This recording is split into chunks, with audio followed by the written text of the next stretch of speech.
So this is the second part of the video. I am now going to present to you how to write the results and discussions of your study. Take note nga, sa first part ani nga video, nag-mention ko nga, depende sa imong research question ang pag-represent sa imong results and discussion. Naay mga statistical analysis nga dili magkinahanglan og statistical assumptions, pero naay mga statistical analysis techniques nga magkinahanglan og statistical assumptions. Again, if your research question has keywords such as what is the level of, to what extent is the, or what is the average, or what is how frequent is. So, kung ingana gani ang inyong mga research question, or what is the height, how many leaves, okay?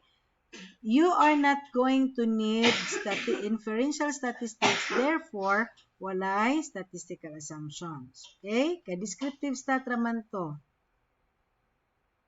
Pero kung ang imong research question na ay, is there a significant difference, significant relationship, significant influence, significant effect, mga significant gani na din na, then you will need inferential statistics and therefore you will need statistical assumptions. As to unsa man ang mga statistical assumptions, ma'am? Then you go to the internet, to the Google, you ask for statistical assumptions sa imong statistics nga gamiton. And then go back to your statistician kasi nag-analyze sa imong data, maingon ka, sir, ma'am, kinahanglan man dae kog statistical assumption kay correlational man ang akong study. Or, sir, ma'am, kinahanglan man dae kog statistical assumption kay regression, prediction man ang akong study. Okay? Sila ang pangutan-on nimo. Okay. So, balik na ta. Okay. Another thing,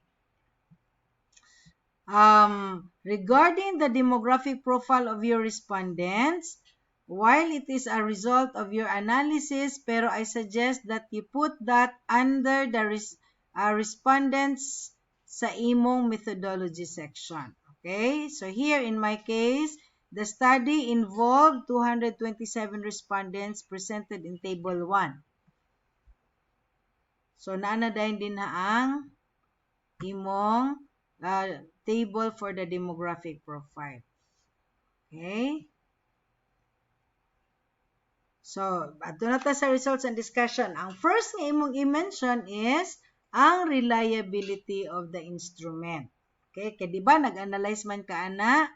So, i-analyze ani mga data, therefore, ibutang nimo dito sa results and discussion. Now, dili kamo tanan magkinahanglan og reliability of the research instrument.